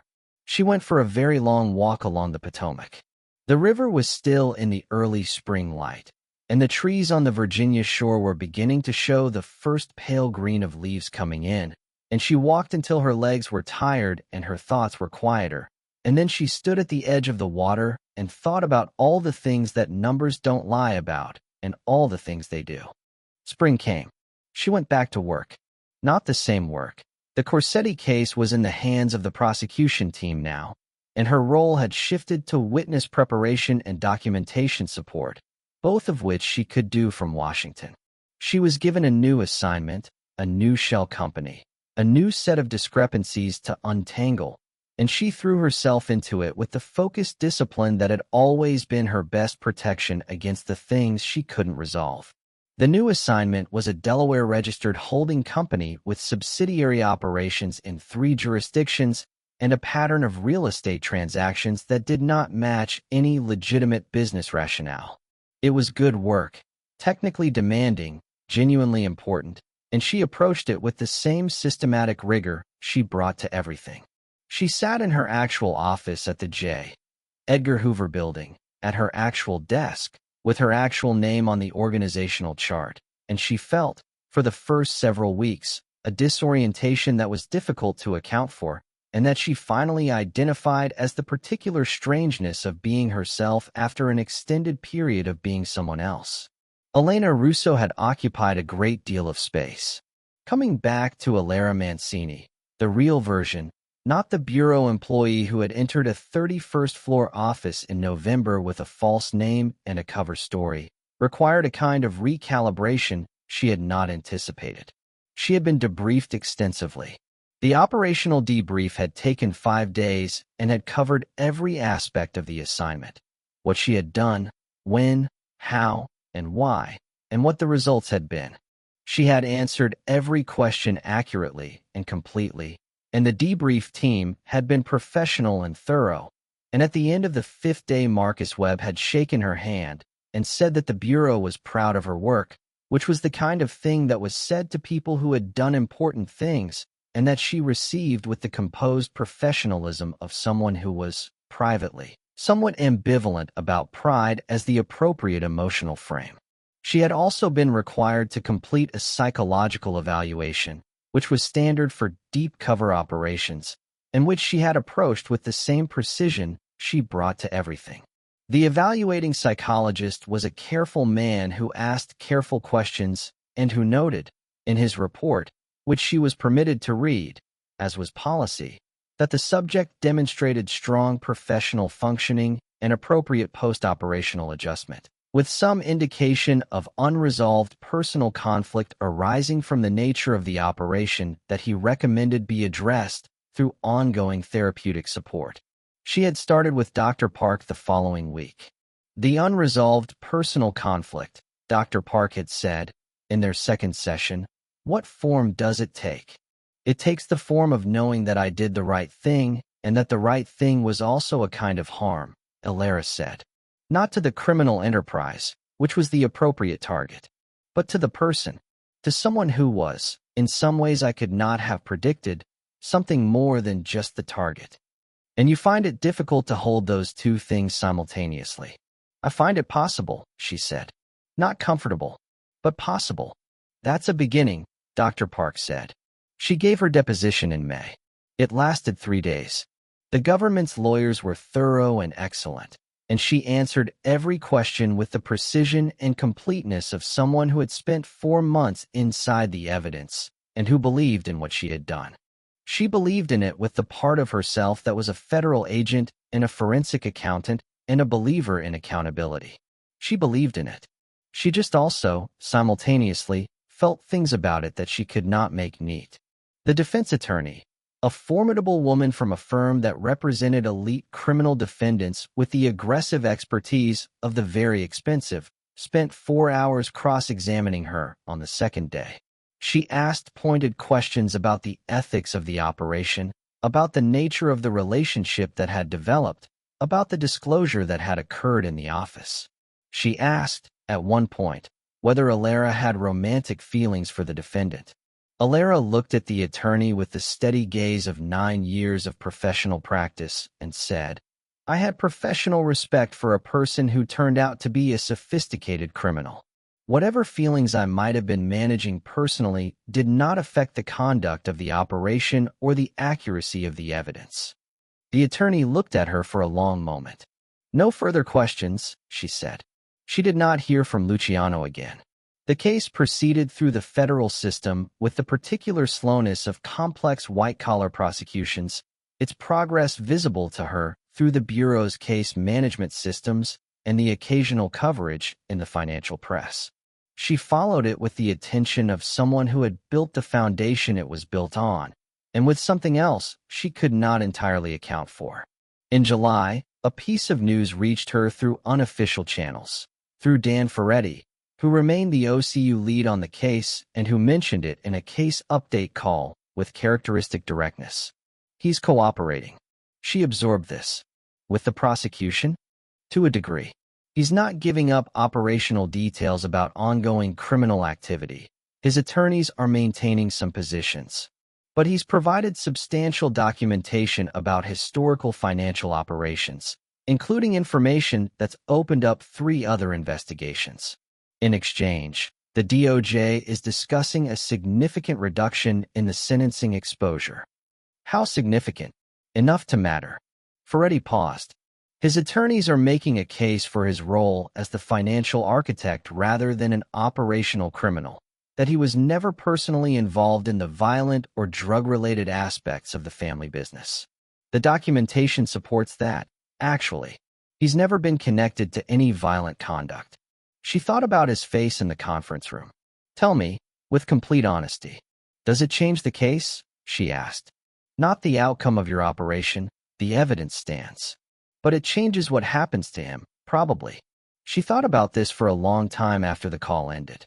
She thought about it in a way that was not purely professional, and she allowed herself to do so because she had decided, somewhere in the spring, that she was done pretending that her professional and personal selves were completely separable. They had never been. The quality of attention she brought to work was the same quality she brought to everything. It was just who she was, and it was not containable within professional categories. She had done the right thing. She had also fallen in love with the wrong person, slowly and against every better judgment. In a hotel bar and a restaurant in the East 40s and a glass-walled office on Park Avenue. These 2 facts existed simultaneously in the same body, and she was not going to resolve them into a single feeling that was easier to live with. She was a forensic accountant. She lived with complexity. The deposition process was 3 days in a government building in Lower Manhattan, in a room with institutional carpeting and a long table and a court reporter who typed with the unhurried precision of someone who had heard a great many things and recorded all of them with equal attention. She had testified in federal court 7 times in her career.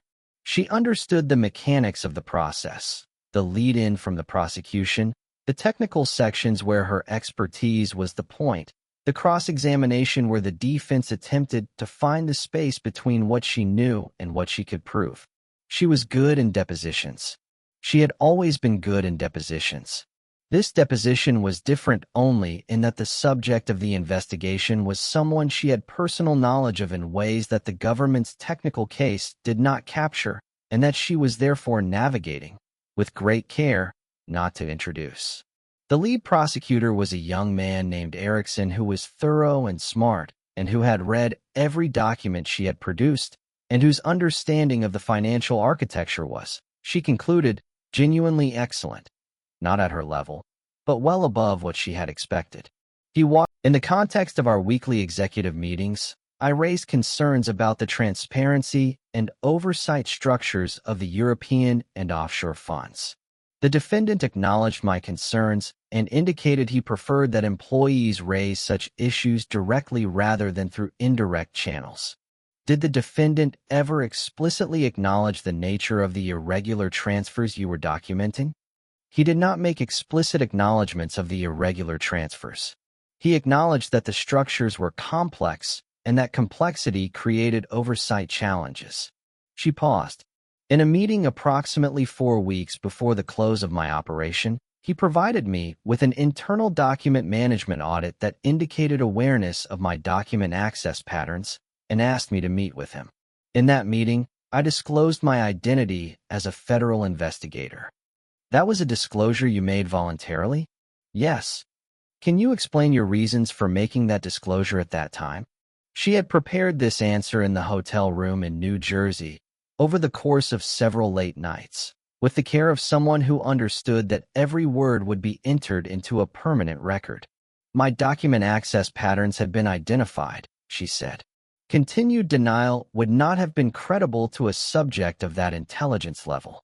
A voluntary disclosure gave me control of the moment and allowed for a clean exit from the operation. The documentation I had gathered was complete and had already been transmitted to my bureau contact. The operational mission was concluded. Erickson nodded, made a note. One final question on this subject. In your assessment, did the defendant at any point take actions to obstruct your investigation, alert other subjects, or destroy evidence? She thought about the document placed on her desk, the handwritten note, the way he had walked her to the door. He did not, she said. In my assessment, upon identifying the anomaly in my access patterns, he chose to surface the issue directly rather than acting against me or the investigation. She paused. This assessment is reflected in my written notes, which are part of the case record. Erickson sat back slightly. Thank you, Agent Mancini. She was not, technically, an agent. She was a special employee of the Bureau, a civilian forensic specialist. She did not correct him. On the third day, the defense attorney, a formidable woman named Carlin whose reputation in financial crime cases was excellent, spent 4 hours with her. The cross-examination was thorough and intelligent, and at several points genuinely challenging. Carlin was good at finding the space between certainty and implication, and she pushed at that space repeatedly and from multiple angles. At the end of the 4 hours, Carlin looked at her across the table for a long moment. The defendant's letter to you, Carlin said, the one forwarded through bureau channels. Did receiving that letter affect your subsequent cooperation with the prosecution's case? It did not affect the accuracy or completeness of the evidence, Alara said, which I assume is the substantive question. The substantive question, Carlin said, is whether receiving a personal communication from the defendant created any conflict of interest in your continued professional involvement with this matter. I disclosed the letter to my supervisor and noted its receipt in my professional log, Alara said. I was assessed for conflicts at that time and cleared to continue. My professional involvement has been limited to the deposition process, not active investigation, since the close of the operation. Carlin looked at her. No further questions, she said. She walked out of the deposition building into the afternoon air of Lower Manhattan and stood on the sidewalk for a moment before she flagged a cab. The city moved around her in the specific way it moved in the financial district. Denser, more purposeful, the particular energy of people whose work was the movement of money and who did not slow down for anything. She had done her job. She had told the truth, completely and accurately, and the truth was as she had always described it. A language that didn't have the social incentives that people had, that didn't try to make itself look good, that simply was what it was. She was also, she acknowledged, very tired. She got in the cab and gave the Georgetown address and rode in silence and thought about nothing for 20 minutes, which was, she found, exactly what she needed. 18 months after the arrest, she received a letter from his attorney. It was a formal communication, brief and impeccable in its legality, a request, through appropriate channels, for her to review a draft memorandum that the defense was preparing regarding the financial operations of the Corsetti family's legitimate businesses, which were being separated from the criminal enterprise assets in the process of the settlement. The memorandum required the review of a forensic accountant, and the defense was requesting, through official channels, whether the Bureau would make her available. She sat with this request for 24 hours. Then she brought it to Marcus Webb, who sat with it for another 24 hours, and then told her that the decision was hers.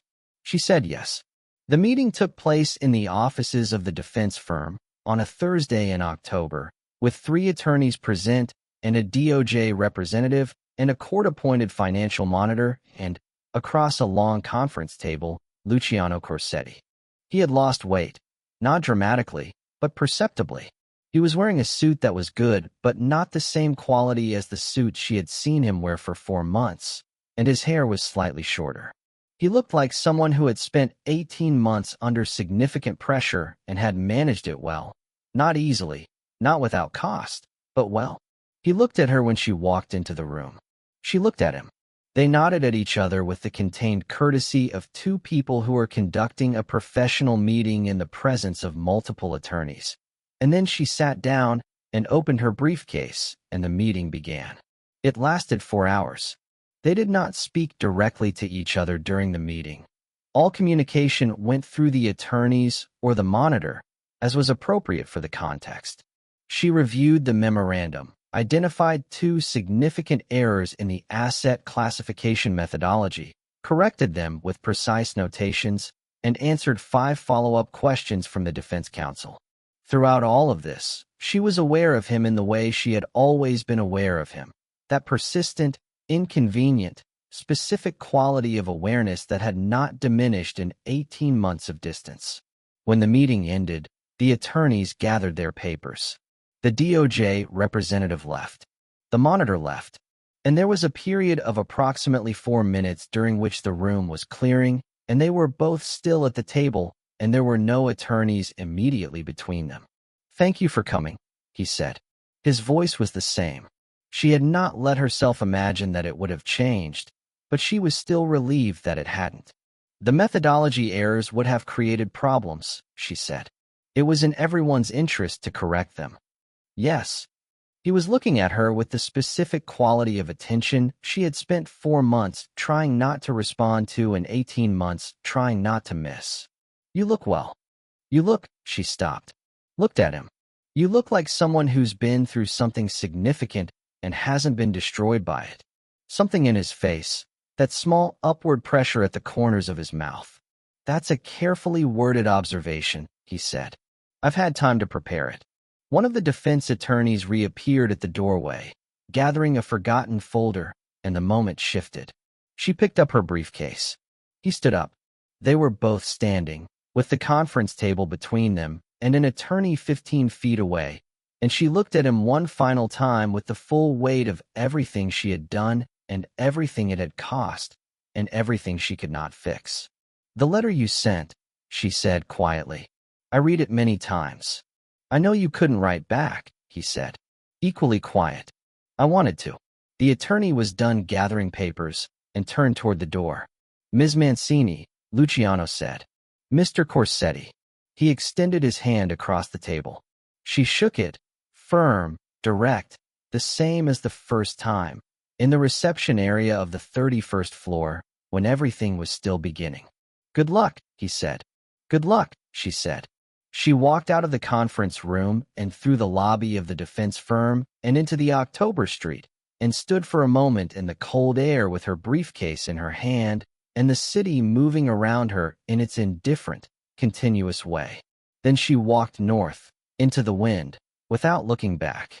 The settlement was announced in December, 22 months after the arrest. The charges were restructured. Money laundering convictions stood. The RICO charges were partially resolved through the cooperation agreement. The sentence handed down by the federal judge, a serious woman who had read every page of the forensic accounting documentation and who had questioned Alara directly during the sentencing hearing, was 30 months in a minimum security facility, with credit for time served and a substantial financial penalty that went some way toward addressing the funds that had been illegally moved. The Corsetti Meridian Partners' legitimate business was placed under independent management during the proceedings and, upon resolution of the asset separation, continued to operate. A legitimate asset manager, stripped of its criminal architecture, surviving on the genuine quality of its investment practice. She learned all of this from the Bureau's case files and from the financial press and from a brief note from Marcus Webb that said, in its entirety, case closed. Outstanding work. MW*. She filed the case folder. She went back to her regular assignments. She told her therapist, she had started therapy again, in February of the previous year, working through a complicated professional situation that required more compartmentalization than she was ultimately able to maintain. Her therapist, a dry and excellent woman named Dr. Park, said, "What did the inability to compartmentalize cost you?" She thought about the letter on the hotel table, the conference room, and the 4 seconds of silence, the restaurant in the East 40s and the candles, and the conversation about what numbers tell you. "It cost me a version of myself I'd gotten comfortable with," she said. "The version that thought she could stay behind the numbers and let the story happen somewhere else. And what replaced it?" She thought about this for a long time. "A version that knows the story happens everywhere, including inside you." Dr. Park nodded. "That sounds like growth," she said. "It doesn't feel like growth," Alara said. "It feels like something that hasn't finished yet." "Growth usually does," Dr. Park said. 2 years and 3 months after she had first entered the lobby of the building on Park Avenue, on a Saturday afternoon in March, she was walking through the farmers market in Eastern Market in Washington when someone said her name. Not Elena, not Ms. Russo, her name. Alara. She turned. He was standing at the edge of the market, in a heavy coat, holding a paper bag that appeared to contain bread and possibly coffee, looking at her with the expression she had spent a very long time trying to find an adequate name for. He was thinner than he had been, and something in his face had the particular quality of a person who has been through fire and arrived on the other side with most of themselves intact, not unscathed, not unchanged, but present. She looked at him for a full 5 seconds, during which various parts of herself conducted a rapid and somewhat chaotic internal conversation. "Luciano," she said. "I didn't know you were in Washington," he said. "I've been here for a while." She looked at the bread in his paper bag. "You're out." 3 weeks ago. He paused. "I'm in Washington for." He seemed to consider the explanation. "There are meetings. Financial restructuring. It's complicated. Most things are." A silence that was not uncomfortable. A silence of 2 people who have been through something together and have not lost the language for it, even in its absence. "There's a coffee place," she said, nodding toward a small cafe at the edge of the market. "If you have time." He looked at her for another moment. "I have time," he said. They walked toward the cafe in the March light, with the city around them and the complicated past behind them and the complicated future somewhere ahead. And she thought about what the numbers had told her over the years and what they had not been able to tell her, and how the things they couldn't tell you were sometimes the most important things of all. Justice had been done. She believed that. She still believed it with the full weight of 9 years and one extraordinary case and everything it had cost. And she was also walking through a farmer's market in March with a man she had put in prison and who had written her a letter she had memorized against her will, and the territory they were walking into had no map and no precedent. And she was, for the first time in a very long time, not trying to make it neat. The numbers don't lie, but they don't tell the whole story. She had spent her whole career learning that distinction. Now she was living it. The cafe was small and warm and smelled of espresso, and they sat at a table by the window with the city moving outside. For a while neither of them spoke, and the silence was not the silence of people who have nothing to say, but the silence of people for whom the ordinary social mechanics of conversation, the openers, the navigations, The careful performances of two people who do not yet know each other are not available because they do know each other, or they know something important about each other, and everything built on a lesser foundation than that knowledge would feel dishonest. He ordered 2 espressos without asking. She let him. "The letter," she said. "I want you to know that I read it many times." "I had a great deal of time to write it carefully," he said. There was no edge in the words, just information, and underneath the information something that was acknowledgement rather than accusation. I wanted to respond. "I thought about it a great deal, but I couldn't find," she stopped. "There was nothing I could say that didn't either diminish what had happened or try to paper over it with language it didn't deserve." "I know," he said. "I wasn't sure you would read it at all." "I did.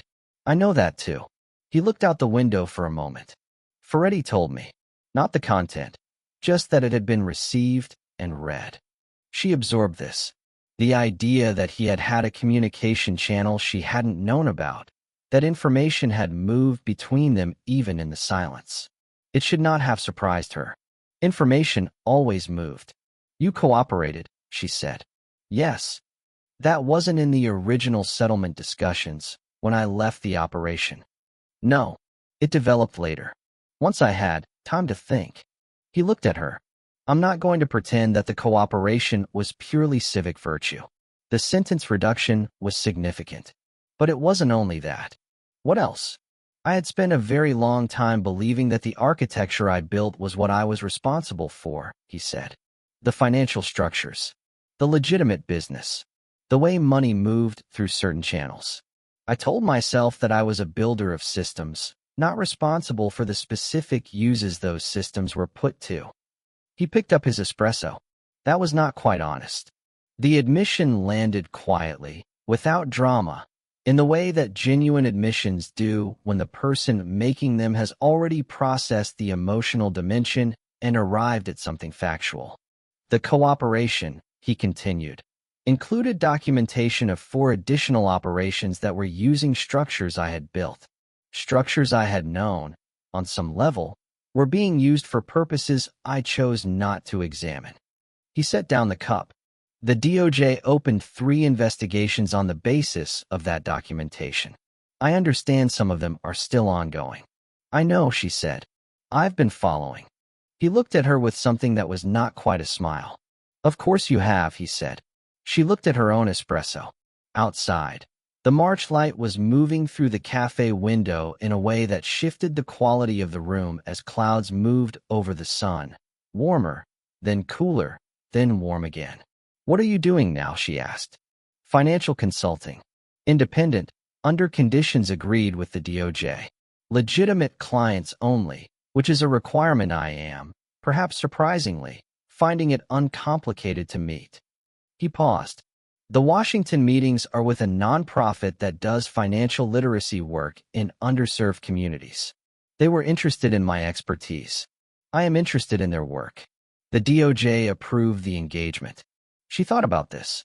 The man who had built an architecture for moving dirty money through the international financial system, now sitting across from her with bread from a farmer's market, consulting for a nonprofit.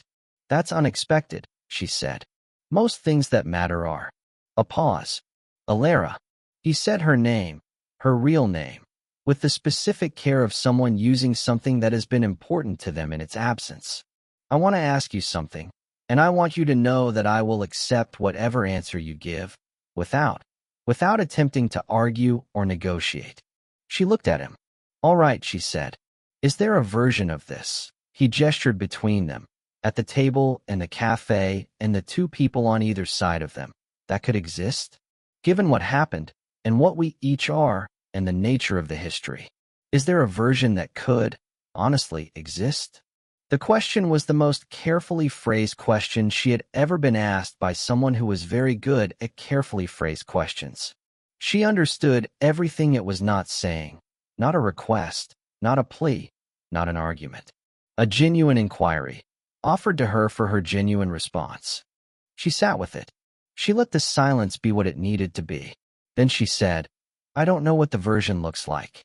I don't think anyone could know, at this point, what it looks like." She looked at him directly. but I think there's something that could become a version. If the people involved were honest about what it would require and patient about what it would take. He held her gaze for a long moment. That, he said, is the most carefully worded answer I have ever received. I'm a careful person, she said. I know, he said. It's one of the things he stopped. It's one of the things. The espressos were finished. Neither of them moved to leave. Outside the cafe window, the farmer's market was winding down. Vendors covering tables, people moving in the particular unhurried way of a Saturday afternoon coming to its end. The city was doing what it always did, which was continue. She thought about the first time she had seen his face, in a surveillance photograph projected onto a screen in a conference room at the J. Edgar Hoover building, and the small, inconvenient, professionally inadvisable thing that had happened in her chest at that moment, and that she had spent the better part of 2 years attempting to interpret and resolve. She had not resolved it. It was still there, underneath everything. All the evidence and the depositions and the letter on the hotel table and the conference room on the 31st floor, still there, the original thing, unchanged by the architecture that had been built over and around it.